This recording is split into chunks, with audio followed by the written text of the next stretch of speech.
The fluorescent lights of Romano's bistro flickered overhead as Marcus wiped down table 7 for what felt like the 100th time that night. His shoulders ached, his feet throbbed in worn-out sneakers held together with duct tape, and the weight of tomorrow's rent deadline pressed against his chest like a physical force.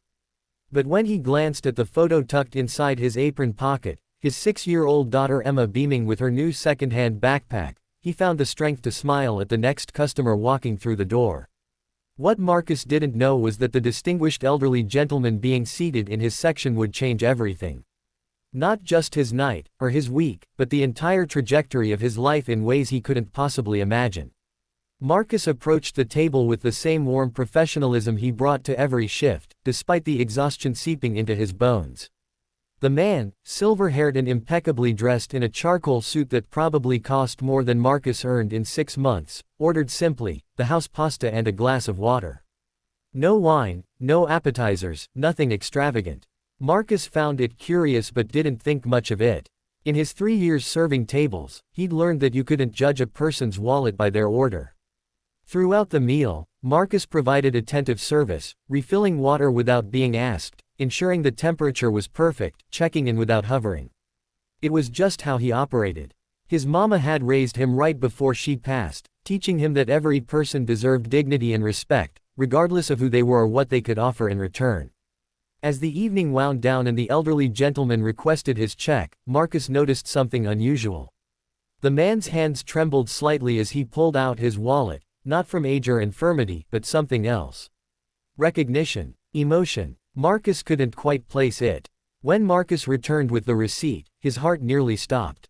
There, on the table beside a modest $30 bill, sat 10 crisp $100 bills.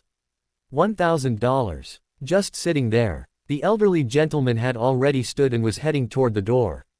Sir, wait, Marcus called out, his voice cracking slightly as he grabbed the money and rushed after him.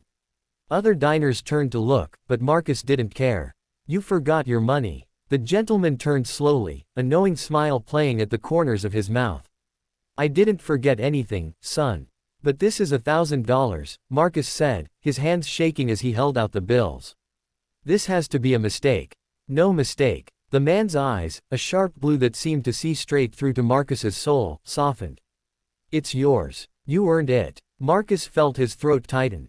$1,000. He could pay rent, buy Emma new shoes that actually fit, get her those art supplies she'd been eyeing at the dollar store. Maybe even fix the check engine light that had been glowing in his decade-old Honda for 3 months. But something didn't feel right. Sir, I can't accept this. I just brought you pasta. I didn't do anything special. The elderly man stepped closer, placing a weathered hand on Marcus's shoulder. You did everything special, son. You treated me with kindness when you thought I was nobody. Do you know how rare that is?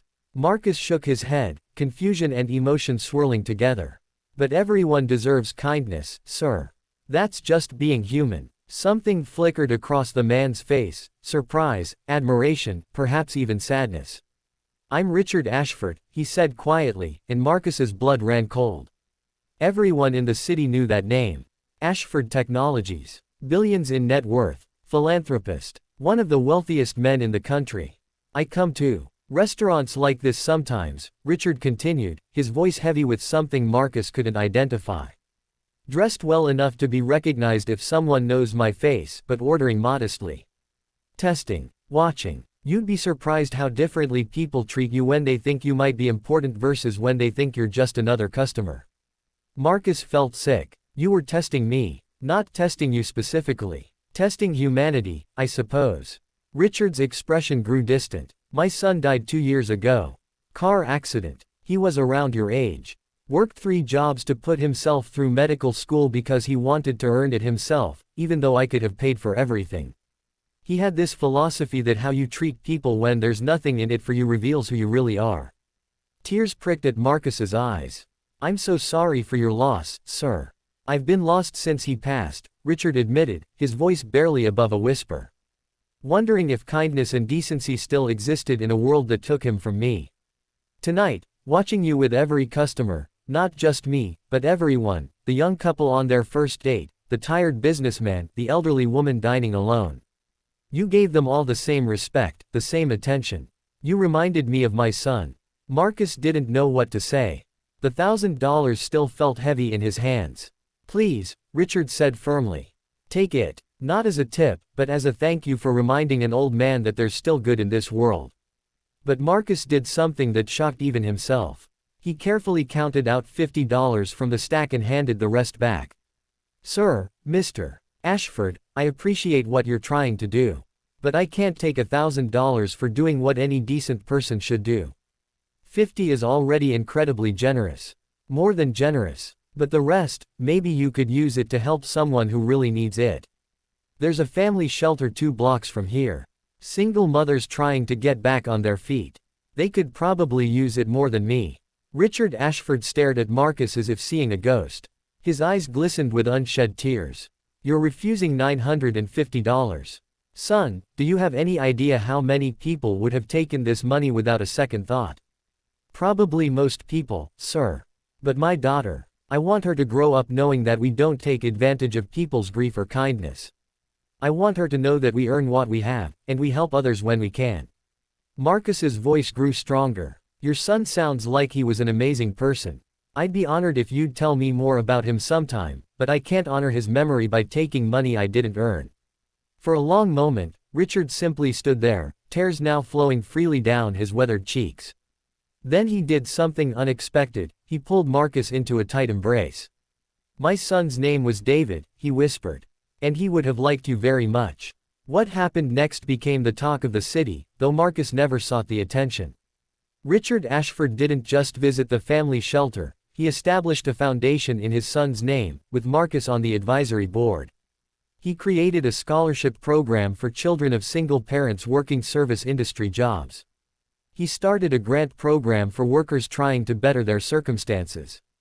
And Marcus, Richard offered him a position managing the foundation's community outreach, with a salary that meant Emma would never have to worry about whether they could afford art supplies or new shoes.